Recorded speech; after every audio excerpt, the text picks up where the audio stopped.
I'm John Barton, small business owner. Remember the tortoise and the hare?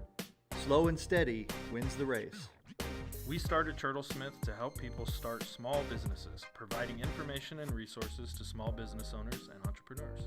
Build a solid foundation and forge your dreams. Well, hey, welcome to Turtlesmith Live. My name is Scott Hess. I am a tax accountant and business consultant. With me with John Barton. Yep. Well, you're asking me like you do. Yeah. I was going to let you introduce I'm John yourself. Barton. I'm the serial entrepreneur. I've been making pool cue cases for about 35 years now. And I have a pool room and am invested in several other businesses. Yeah, and Turtlesmith Live, we recap what we kind of talked about on our last episode, which came out yesterday, I think. It comes out on Wednesdays. And then we answer some business questions. So if you have any business questions, anything at all, LLC questions, startup questions, business general question, employee questions, we can answer them for you, or at least try to. We don't always know everything right off the top of our head, but got a handy-dandy computer. I can look stuff up if I'm not 100%. But that's what we do, answer questions. Where did that come from? Handy dandy. I don't know. That's a good one. There's a lot of idioms that just come from nonsense or the past that I guess we just use. Who knows? Well, our last episode, we talked about kind of the snow apocalypse that was happening here in Oklahoma and through much of the Midwest. I think it went all the way from New Mexico to Pennsylvania, and like somewhere between, we got like 8.5 inches here, but some places got up to like 30 or 31 inches, which is just crazy. But those kind of natural disasters can really hamper businesses, power outages, building damage, property damage, equipment damage. So what do you do when those kind of things happen?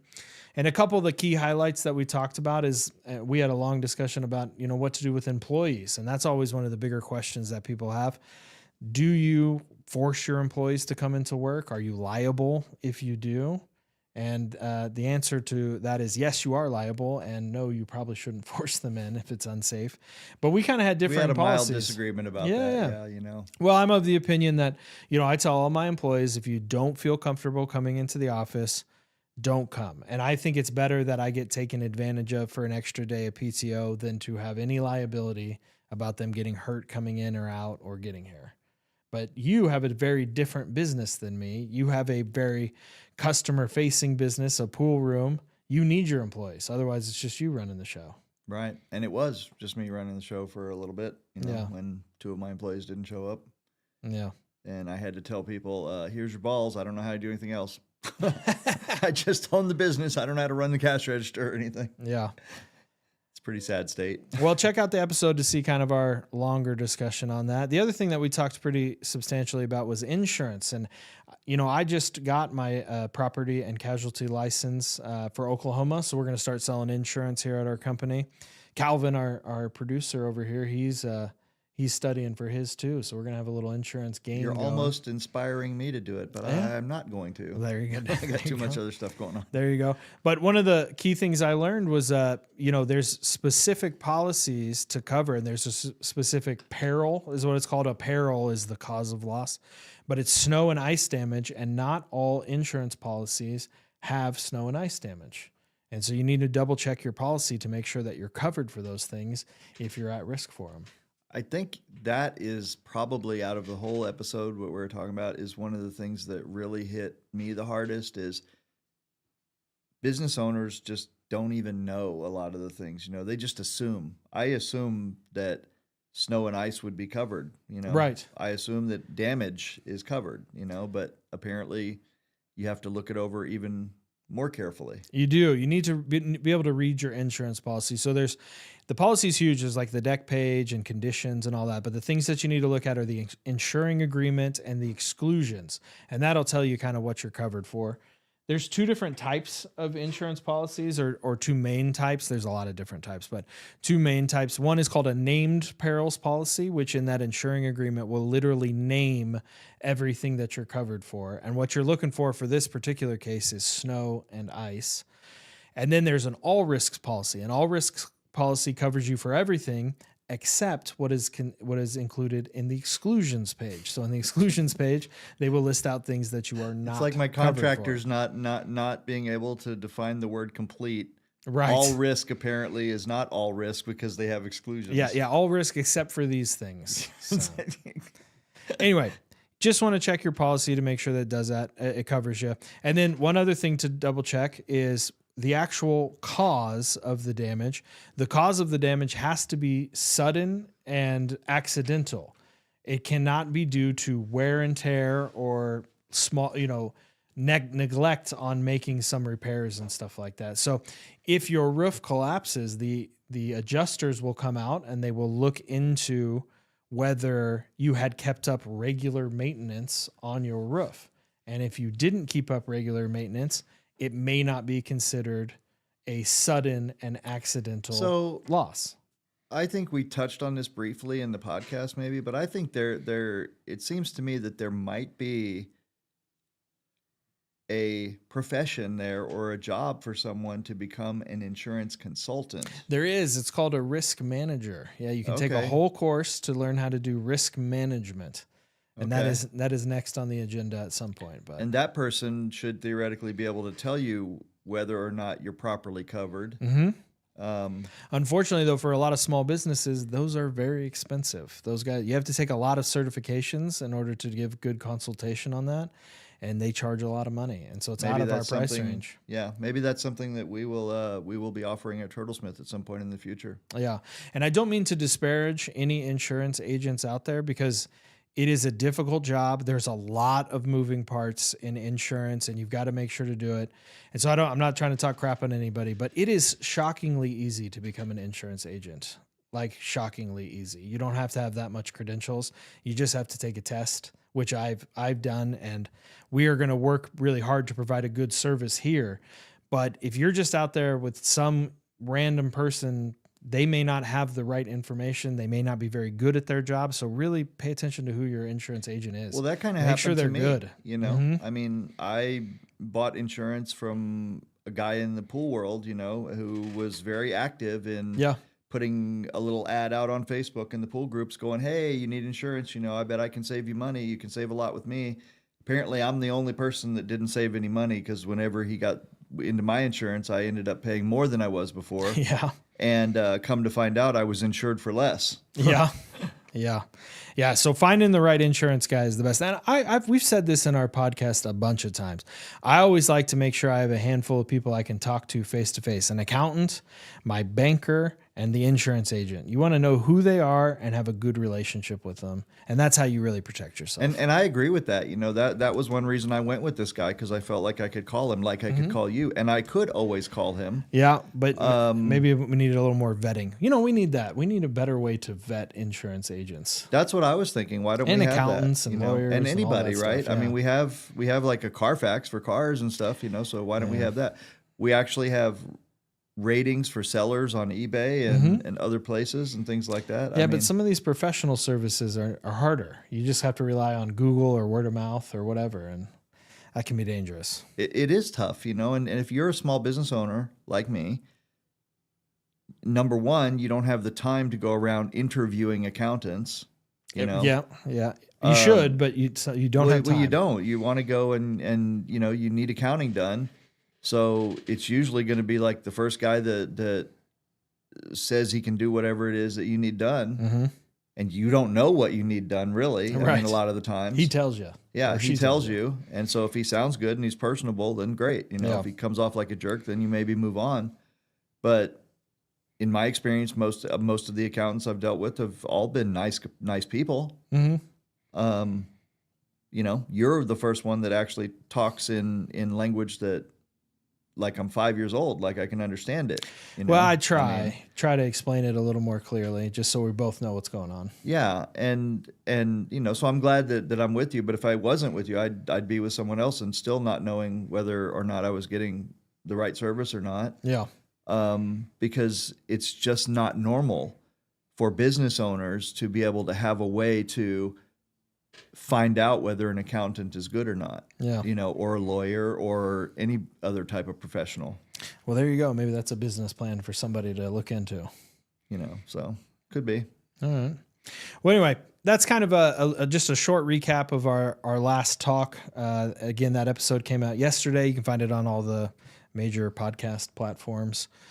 So look into that if you want to hear our discussion more about insurance, our discussion about employees, and just some of the economic damage that these kind of natural disasters do. It's really wild how widespread they can be. Just a simple snowstorm. It a lot of deaths are towed to it, billions in damage. I think it was like 115 billion is the guesstimate for how much damage it's going to cost. 40 people died, apparently. Yep.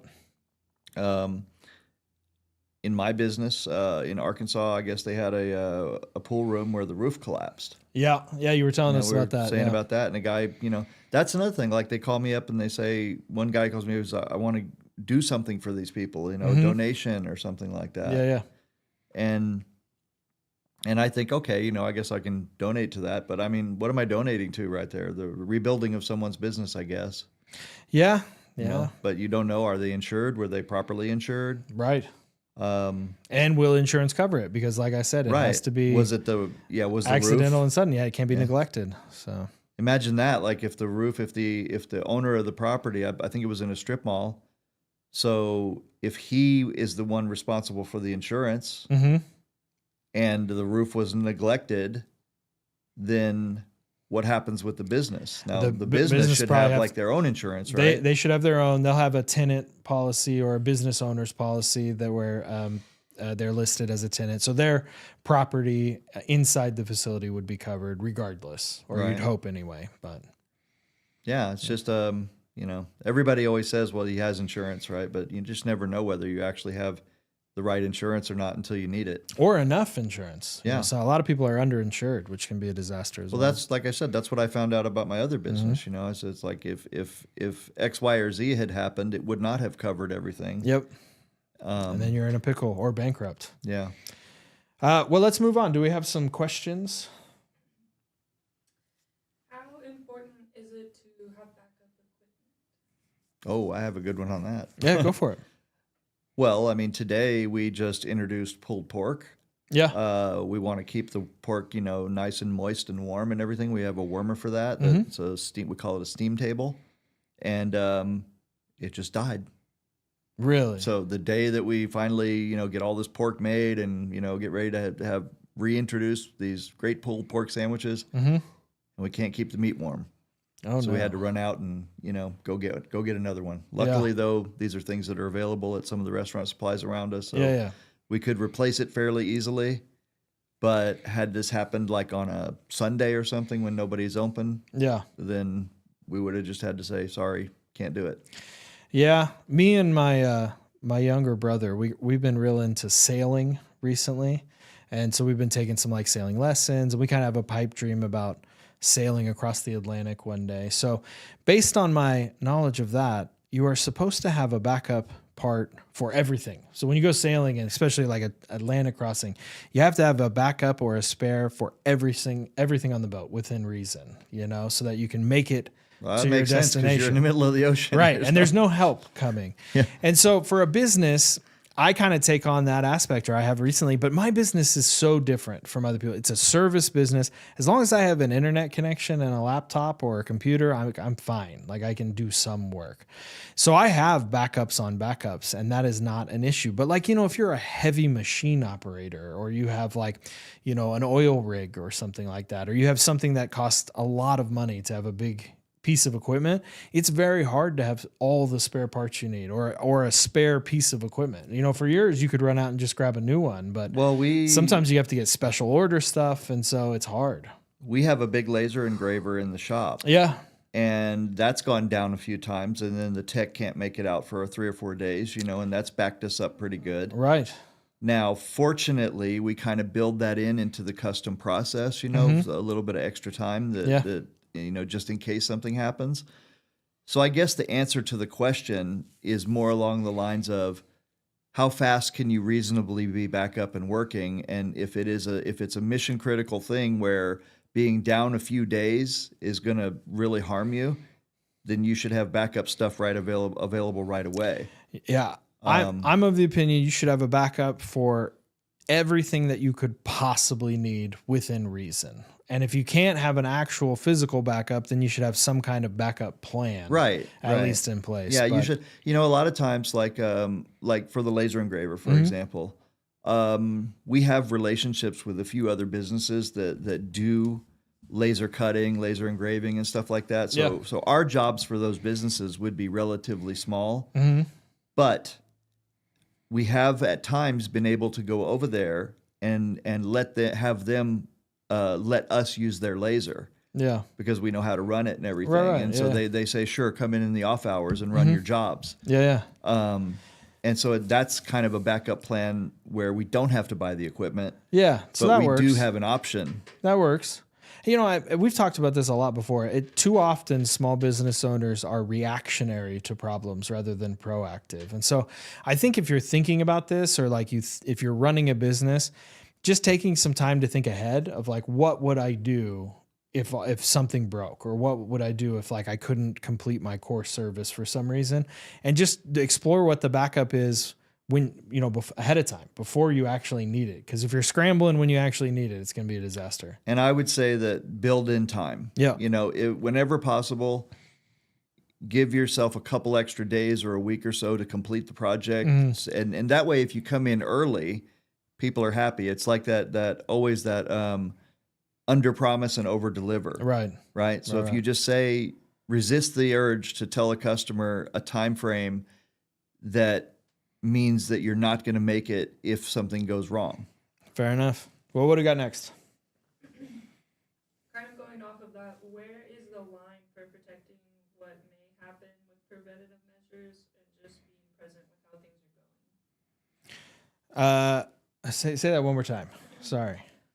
Where's the line for protecting what may happen with preventative measures and then just being present with how things are going? Oh, okay. I gotcha. I think too often business owners can get way out of pocket. Like we talked about it before. You can almost insure yourself to death, like insure yourself out of cash. You can plan ahead for so many things that never are going to happen. And you end up wasting too much time on that, or end up over insuring yourself and spending too much money on insurance. So the real key is kind of take it from separate your operations and your equipment into kind of different categories. Mission critical stuff, like the stuff that you have to have, those need backups, those need plans, those need proper insurance, all that stuff. Then you have kind of your normal operations. Those do need some backup. You need to have a plan for that. And then there's a lot of stuff that can just be kind of tossed to the side if there was a disaster or something happened. I say it like this. Outside of literal life and death situations, nothing is so critical that people can't wait a little bit longer for it to be finished. Yeah, you know, that's in most true. situations, yeah, right? If you're not running a hospital, it's fine. I mean, if you're a hospital and you're a helicopter service that's your business is delivering, you know, frozen hearts from one place to another, right? Then yeah, you probably need to have a backup helicopter ready. Right. But you know, if you're delivering burritos and your car breaks down, the person who was going to get the burritos is going to be fine if they don't get those burritos. Right. Yeah. It's not great look, but it's not the end of the world. Right. So, you know, I think that the bigger thing there is going to be identifying what is truly mission critical and what's not,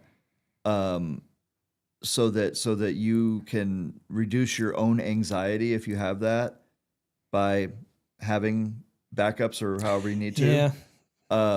But otherwise, right? Otherwise, just understand that we live in a world where shit happens. Right. Right. And as long as you're doing a good job, otherwise, customer service, everything like that, people are forgiving. That's the real key, is the customer service, or the proactive of apologizing. Like if you're going to be late on something, communicate, tell them what happened. Just be like, I'm so sorry, you know, please give us a little bit of your patience. We'll get to it. That kind of thing. Because what happens is that if you make your customers chase you, then you want to start lying to them. You want to start placating them, putting them off, you know, not answering their calls. Yep. You know, all that shit is what will hurt you. Yeah. But if you call them up and you're like, dude, my sewing machine broke, right? It's sorry, but they're not gonna be able to get the part for a week. Yeah. Customers are like, that sucks, but okay, call me in a week and let me know how it goes. Yep. So it'll be fine. It will be. What's the next one? How do I know how much startup capital I need? Cool. Well, so that comes from doing your business plan. There's a couple things that you need to do a really good business plan. You need your startup cash needs. So for equipment, getting a space if you need one, however much you're going to need for raw materials or inventory to start. Those are kind of your startup costs day one. A bunch of fixed costs that you just have to pay out before you even are open or before there's any time period. And then you need to probably have, again, do your budgets, but somewhere between 8 to 18 months of cash to cover the bills, to cover what we call the monthly cash burn.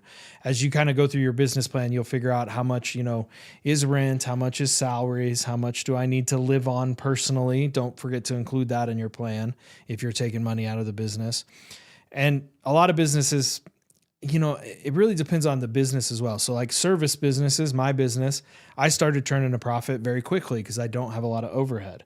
Your company, JB Cases, probably took a little while. You had to buy inventory, you needed supplies, you had travel money, advertising, and that takes a little while until you start turning a profit where you can take money out of the company from the profit. So the business plan will tell you how much startup capital you need. Yeah, and obviously it depends on what kind of business you're in. So if you decide that you want to start painting curbs for money for $20 a pop, yeah, you might need $1,000. Then yeah, or less than that. Right. You need some cardboard and an X-Acto knife and some tape. Yeah. And some artistic Yeah. ability, but you could start there and go up from there. So it just depends. But Scott is right. The business plan, even a very simple one, is where you start to figure out what kind of cash you need, Yeah. what kind of startup capital you need, Yeah. and also where you can get it. Yep. Yeah, we talk all about that on turtlesmith.com. It's a whole section about how to put the funding and the funding requests together and then who you can go after for funding. The most important thing, I think, is to be super conservative about your numbers, right? Conservative about the income especially. Right, because it's one of the biggest things here is when people start to think about doing a business, they get super excited, right? And they tend to be very, very optimistic about their revenue and about the possibility and the potential, right? Yep. And in business, you're going to find that with very few exceptions, the potential that you imagine in your mind is not going to be realized right away. It's not one of these things, if I build it and I put out my shingle, the world is going to beat a path to my door and I'm going to be successful immediately. Right. You're going to have those doubts. You're going to have, Lulu just opened up the dance studio. The first week, fantastic, right? Every class is full. The next week kind of started to dwindle a little bit, people were, the excitement was wearing off a little, and we had to talk about that, right? And I told her, I said, okay, there's always that new effect, where there's always people that are going to come, they want to party family with you and everything, and then you're going to find it's going to settle, and people have to get to know you. And happened with my brother and his wine business. He had a huge boost right at the beginning because I bought cases to hand out to clients, and all of our family members bought some, friends bought some. So he's like, I had a huge first month, and then the second month, nothing. Yeah, and then you start to doubt yourself, and funds start to dwindle a little bit. Yep. So if you plan it out, if you plan for that, then you can be not only at peace, internally, but you're also financially at peace, which is super important. And when you're doing your budget, one thing not to forget, and I said it before, but I'm going to say it again because it's that important, is don't forget about your personal budget and expenses if you need to take money out of the company. So if you're all in on a company and you have to make $4,000 or $5,000 a month to pay your own rent and bills and food, that has to be built into your budget. Otherwise, you're not going to be eating. And that's actually super important because when I started, I was on a super shoestring. I mean, I could tell you some horror stories about, basically being homeless and owning a business. You horrified me when you said you bought a van on a credit card. So to get started. So yeah, stuff like that. Right. But but I have been like literally homeless, like no apartment, sleeping in my shop. Yeah. To do this. And the shop was nothing to speak of, right? It was literally like someone's spare utility room. Yeah.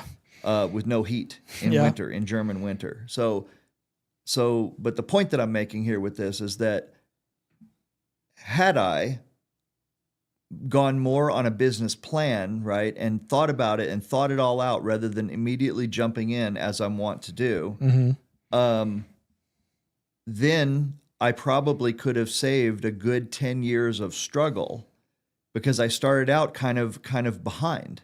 Yeah, and that's a good point too, because a lot of businesses, if you have a great idea, it's probably going to succeed, whether you do all this planning or not, but you just set yourself so far behind the 8 ball and you will lose so much money along the way by not having that plan. And it causes you to make poor decisions. Yep. I took on a partner that turned out to be a literal felonious criminal. Right. Like the police wanted me to wear a wire against this guy. Yeah. Like this guy, when I found out about that. Yeah. I remember that story. We talk about it in one of our old podcasts. He literally put a gun on the desk, reaches into his desk drawer, pulls out a gun and sits it on the desk. And all I said to him was, I said, hey, I want to go to another city. I think we should just, go our separate ways. And I didn't say it in any way like he was bad or anything like that. He literally puts a gun on the desk and says, I would be really, really sad if we broke up.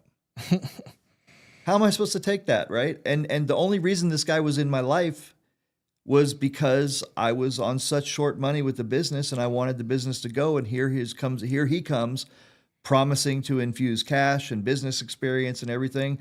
He just didn't fail to mention that he was getting that money from extortion and drug running and things like that, right?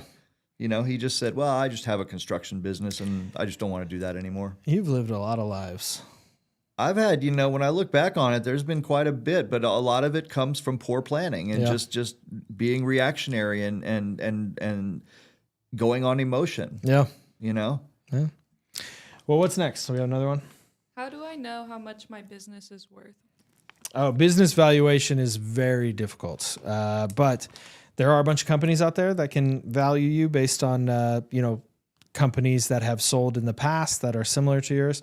But kind of a good rule of thumb is you usually can do a value of what's called EBITDA. So EBITDA is earnings before interest, taxes, depreciation, and amortization. It's pretty closely related to the actual cash flow, like the cash that you brought in. Not always perfect, but that number, that EBITDA, it eliminates the interest and the taxes and depreciation. So it gets down to kind of really what cash you made.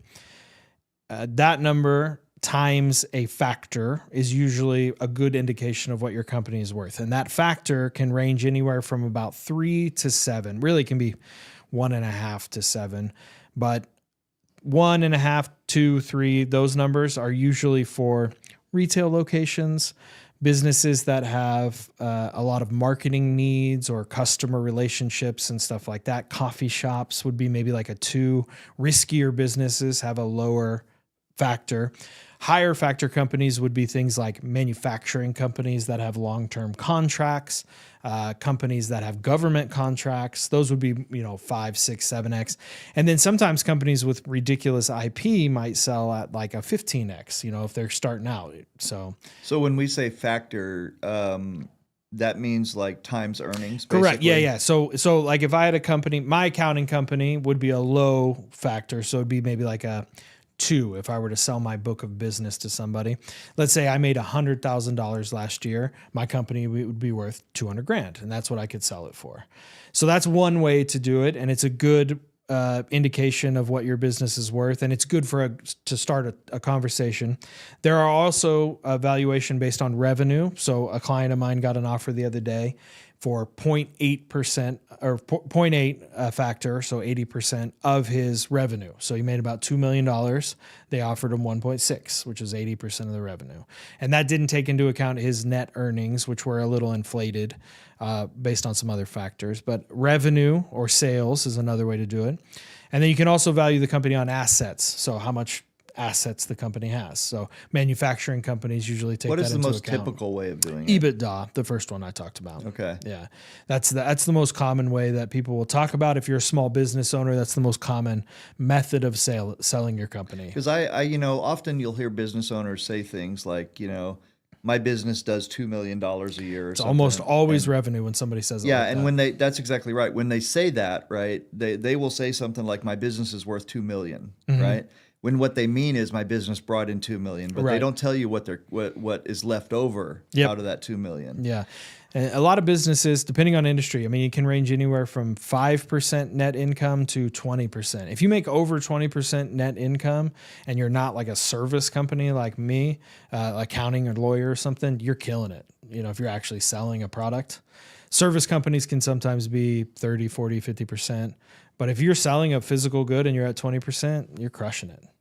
So, yeah, 20% net income or EBITDA. And so that would mean if at that $2 million, they actually make $400,000. And so really their business is only worth 1.2 million, something like that. So I think the thing is when you say, what is my business worth? There's a lot of factors here to look at. Yep. And I think one of the most important things to do is if you are thinking about like selling your business or trying to sell it, you have to start looking at it like someone was looking at this thing really coldly, who's not emotionally involved in it. Because a lot of times I think when a business owner wants to sell something, you want to polish it up and you want to buff it out and make it look really great. Yep. Right. And hide all of the body filler and all that stuff, Yeah. Yeah. And when someone starts really digging into your numbers and digging into everything, they expose a lot of flaws if you haven't taken care of them first. Right. So it's very important to just have really good business practices and good books and everything like that to know where you're at. But you also need to think about, will this survive like a really intensive look at at the internal workings of my business, And we had just talked about that on the podcast that will come out next week. We just talked about that, about succession planning and successioning and things like that, right? And sometimes I think it's going to be a slap in the face for a lot of business owners who think that their business is worth a lot. Maybe they have a bunch of customers and they have a lot of loyalty and things like that, but at the end of the day, they're leaking money in places where they don't even know it, and so their on paper price isn't going to be as high as they thought it would be. I have a great example of that actually. Before we kind of wrap up this question, is we were in negotiations with a company, me and a few other people, about buying this company. I don't want to say too much about what it is, right.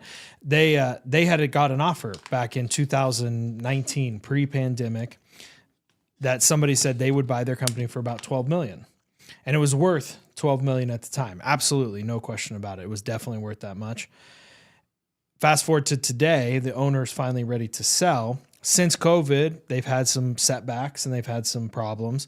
And over the last 3-ish years, they have made about 1.2 million in EBITDA.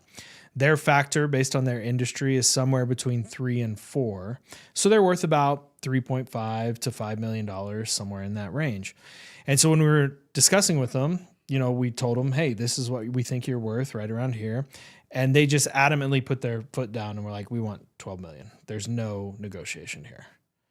Right, because they looked at the high water mark of whatever someone came along and offered them at the time when they were riding high. Right, and it's not just me who gave them that reality check. Multiple people have. And so they're facing that reality now of this company. And granted, they spent a lot of time building a great company. It's a nice one. And they've put a lot of effort into it and worked really hard.